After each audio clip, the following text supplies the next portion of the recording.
حج پر آئی ایک عورت نے قرآن مجید کی بے حرمتی کر دی۔ اللہ اکبر! ویڈیو منظر عام پر آتے ہی مسلمان آگ بگولا ہو گئے۔ السلام علیکم پیارے دوستو، سعودی عرب سے افسوسناک ویڈیو کو دیکھ کر آپ کے رونگٹے بھی کھڑے ہو جائیں گے۔ دین کا لبادہ اوڑھ کر آج بھی یہ یہودی غیب سے مسلمانوں کے مقدسات کی توہین کر رہے ہیں۔ اس سے پہلے کہ آپ کو ویڈیو دکھائیں، اگر آپ چینل پر نئے ہیں تو چینل کو سبسکرائب کرنے کے بعد بیل آئیکن پر ضرور کلک کریں تاکہ اسی طرح کی مزید اپلوڈ ہونے والی ویڈیوز آپ تک بر وقت پہنچتی رہیں۔ پیارے دوستو، حج کے موقع پر جہاں دنیا بھر سے مسلمانوں کا قافلہ خانہ کعبہ کی طرف سفر شروع کرتا ہے، اور وہیں کچھ شر پسند لوگ بھی خود کو مسلمان دکھا کر حجاج کرام کی فہرست میں شامل ہو گئے، اور پھر انہوں نے کچھ ایسا کیا جسے دیکھ کر وہ مشتعل ہو گئے۔ ایک مصری عورت جو کہ نسلی یہودی تھی، وہ خاص طور پر حج کے موقع پر خود کو مسلمان ظاہر کرتے ہوئے مکہ مکرمہ پہنچی۔ اس نے اپنی پہچان چھپا رکھی تھی۔ وہ بظاہر تو خود کو مسلمان دکھا رہی تھی، مگر اندر سے وہ شیطانی چال چلتی ہوئی لاکھوں حجاج کرام کے بیچ، خانہ کعبہ کے بیچ پہنچی۔ لاکھوں حجاج کرام اس وقت طواف میں مصروف تھے۔ دیکھتے ہی دیکھتے اس نے اپنے عبایا سے قرآن مجید نکالا اور پھر بلند آواز میں نازیبا الفاظ ادا کرنے لگی۔ ناظمین نے جب شور مچا تو اس عورت کو دیکھا تو فوراً اس کی طرف بڑھے اور اسے حرم سے باہر نکالنے لگے۔ اس نے مزاحمت کرنے کی کوشش کی، مگر پھر لاکھوں لوگوں کو اپنی جانب متوجہ پا کر وہ خاموشی سے وہاں سے باہر چلی آئی۔ پیارے دوستو، وہ مصری عورت اپنی علاقائی زبان میں نازیبا الفاظ ادا کر رہی تھی۔ وہاں کے رہنے والے اس کی پکار کو سمجھ نہیں سکے۔ اس نے دوبارہ حرم میں داخل ہونا چاہا، مگر خادمین نے پابندی لگا دی۔ کچھ کا ماننا تھا کہ اس مصری عورت کی ذہنی توازن خراب تھا، مگر ایسا بالکل بھی نہیں تھا۔ اس نے کچھ دیر بعد جیسے ہی اپنے آس پاس حجاج کرام کا مجمع دیکھا تو فوراً اپنے عبایا سے ایک بار پھر قرآن مجید کو نکالا۔ اس نے انتہائی نامناسب طریقے سے کلام پاک کو اٹھا رکھا تھا، اور پھر دیکھتے ہی دیکھتے اس نے کچھ ایسا کیا کہ لاکھوں حجاج کرام کی چیخیں بلند ہو گئی۔ اس مصری عورت نے جیب سے لائٹر نکال کر قرآن مجید کو نعوذ باللہ جلانا چاہا۔ جب لوگوں نے اس کا ارادہ بھانپ لیا تو ہر کوئی اس کی طرف دوڑ کر آیا اور قرآن مجید کو اس سے اپنے سینے سے لگا لیا۔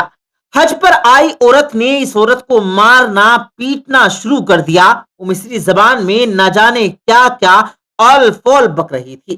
سعودی شہزادے تک جب یہ خبر پہنچی تو اس نے مشتعل ہو کر فوراً اس عورت کی جانچ پڑتال شروع کروائی، جس سے یہ بات سامنے آئی کہ وہ عورت تو مسلمان تھی ہی نہیں، بلکہ اس کا تعلق ایک شر پسند یہودیوں سے تھا، جو اپنے انڈر کام کرنے والے لڑکے لڑکیوں کو ایسی ٹریننگ دیتے ہیں کہ وہ مسلمانوں کے مقامات مقدسہ پر جا کر ان کی توہین آمیز گفتگو کریں۔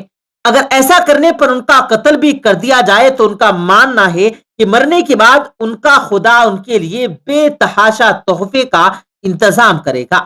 اس کے بعد مصری حکومت کا بھی کہنا ہے کہ وہ عورت دراصل پاگل ہے۔ اس کے ڈیسک بورڈ سے واضح طور پر یہ بات سامنے آئی کہ اسے ذہنی یا جسمانی کوئی بھی بیماری نہیں ہے۔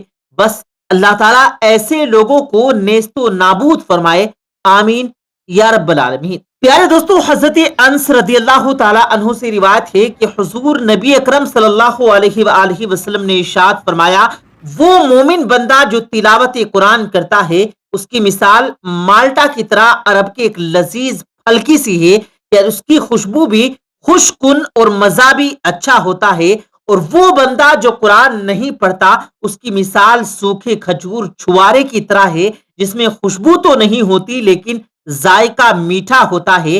اور فاجر بدکار جو قرآن مجید پڑھتا ہے، اس کی مثال ریحانہ گلاب کے پھول کی سی ہے کہ اس کی خوشبو اچھی اور ذائقہ کڑوا ہوتا ہے۔ اور قرآن مجید کی تلاوت نہ کرنے والے فاجر کی مثال حنظلہ تماکی سی ہے کہ اس کا ذائقہ کڑوا ہوتا ہے اور خوشبو بالکل نہیں ہوتی۔ اور نیک صالح شخص کے پاس بیٹھنے والے کی مثال خوشبو فروش عطار کے پاس بیٹھنے والے کی سی ہے کہ تجھے اس سے کچھ بھی نہ ملے تو اس کی خوشبو تو تجھے ضرور پہنچے گی۔ اور برے آدمی کے پاس بیٹھنے والے کی مثال بھٹی والے لوہار کے پاس بیٹھنے والے کی طرح ہے کہ اگر اس کی کالک تجھے نہ بھی پہنچے تو کم سے کم اس کا دھواں تو تیری ناک میں ضرور انٹر ہو جائے گا۔ پرانے دور میں انسان ابھی اہل طفولیت میں تھا، اس لیے اس کی تعلیم و تربیت کے لیے سمیعی اور بصری ذرائع سے کام لیا گیا اور انہیں ایسے معجزات دکھائے گئے جو محسوسات و مشاہدات سے متعلق تھے۔ البتہ جب انسان عقل و شعور کے لحاظ سے وقت کی منزل تک پہنچ گیا تو اسے محسوس و معجزات کی جگہ معقول معجزہ قرآن دیا گیا، کیونکہ انسان اس قابل ہو گیا تھا کہ اسے جامع سابقہ حیات اور ایک ابدی دوست و زندگی کا امین بنایا جائے۔ چنانچہ قرآن جیسا معجزہ عنایت فرما کر اللہ تعالیٰ نے اس امت مرحومہ کو اس قابل بنایا کہ وہ اس سرمدی امانت کی حامل بن جائے۔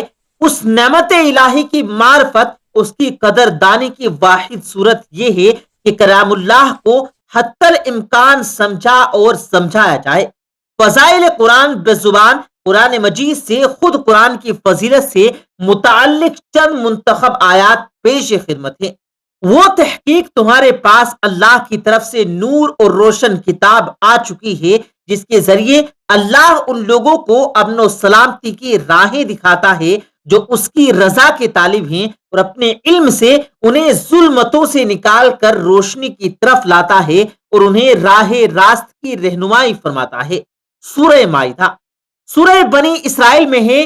یہ قرآن یقیناً اس راہ کی ہدایت کرتا ہے جو بالکل سیدھی ہے، اور ان مؤمنین کو جو نیک اعمال بجا لیتے ہیں یہ بشارت دیتا ہے کہ ان کے لیے اجر ہے۔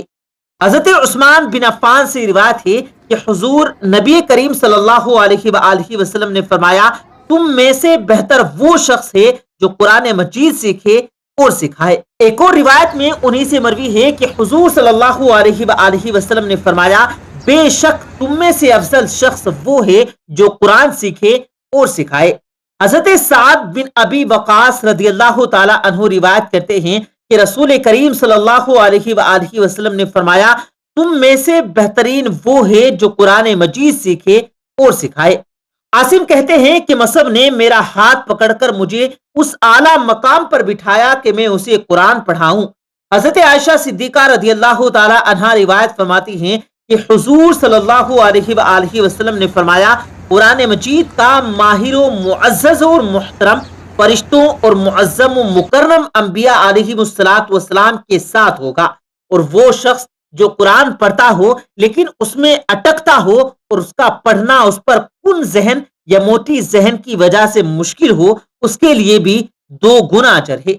ایک دوسری روایت میں ہے کہ وہ شخص جو قرآن پڑھتا ہے حالانکہ یہ پڑھنا اس کے لیے سخت مشکل ہو، اس کے لیے 2 اجر ہیں۔ حضرت ابو موسیٰ اشعری رضی اللہ تعالی عنہ سے روایت ہے کہ حضور صلی اللہ علیہ وآلہ وسلم نے فرمایا، جو بندہ مومن قرآن مجید پڑھتا رہتا ہے اس کی مثال مالٹا کی طرح عرب کے ایک لذیذ پھل کی سی ہے، جس کی خوشبو بھی اچھی اور مزہ بھی خوب اور پاکیزہ ہوتا ہے۔ اور وہ بندہ مومن جو قرآن نہیں پڑھتا اس کی مثال خشک سوکھی کھجور کی سی ہے، جس میں خوشبو تو نہیں ہوتی البتہ ذائقہ میٹھا ہوتا ہے۔ اور وہ منافق قرآن مجید پڑھتا ہے، اس کی مثال ریحانہ گلاب کے پھول کی سی ہے کہ اس کی خوشبو اچھی اور ذائقہ کڑوا ہوتا ہے۔ اور اس منافق کی مثال جو قرآن پاک کی تلاوت نہیں کرتا حنظلہ کی سی ہے کہ اس میں خوشبو بالکل نہیں ہوتی اور ذائقہ بھی کڑوا ہوتا ہے۔ ایک اور روایت میں منافق کی بجائے فاجر یعنی بدکار کے الفاظ استعمال ہوئے ہیں۔ آخر میں اللہ تبارک و تعالیٰ سے یہی دعا ہے کہ وہ مسلمانوں کو ہر طرح کے شر سے محفوظ رکھے اور ہم سبوں کو قرآن مجید پڑھنے، اس کی تمام باتوں پر عمل کرنے کی توفیق عطا فرمائے۔ آمین ثم آمین۔